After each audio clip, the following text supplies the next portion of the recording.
বন্ধুরা, আজকে রান্না করছি আর লাল শাক ভাজা বাদাম দিয়ে। দেখুন, দুয়াটি শাক কেটে বেছে নিয়েছি। কড়াই বসিয়ে দিলাম, সর্ষের তেল দিয়ে রান্নাটা করব। একটু বেশি করেই তেল দিয়ে দিলাম। আমি কিছুটা বাদাম দিয়ে দেবো। বাদামগুলো আমি তেলে একটু ভেজে নেব, কাঁচা বাদাম ছিল। এবার তুলে নেব বাদামটা।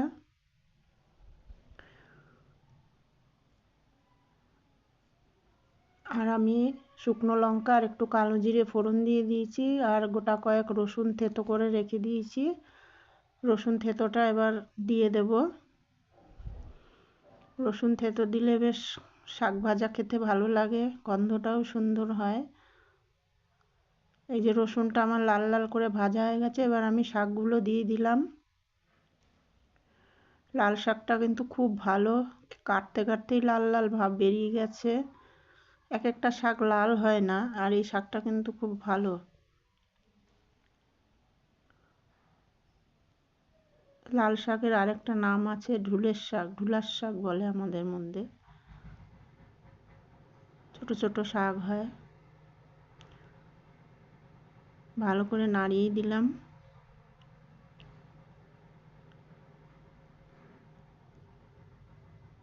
এবার আমি নুন দিয়ে দেব, আর কাঁচা লঙ্কা দিয়ে দেব। গোটা কয়েক কাঁচা লঙ্কা দিয়ে দিলাম।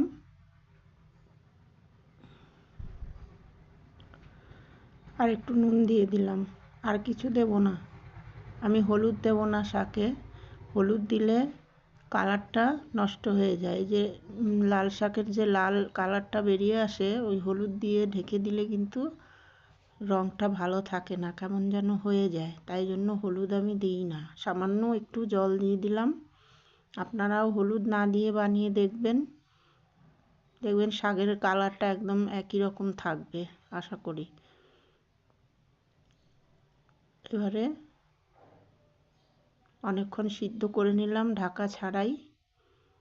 ঢাকা দিইনি। সামান্য একটুখানি চিনি দিয়ে দিয়েছি, অল্প পরিমাণে।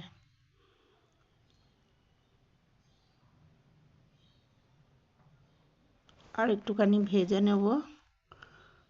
আর এই যে বাদামগুলো আমি দিয়ে দিলাম ওপর থেকে। আর একটু ভেজে নামিয়ে দেব। লাল শাক রেডি হয়ে যাচ্ছে আমার। এই যে হয়ে গেছে লাল শাক রেডি। কোনো ঝামেলাই নেই, একদম সিম্পল রান্না। শুকনো শুকনো করে নিলাম। Tata, bye bye.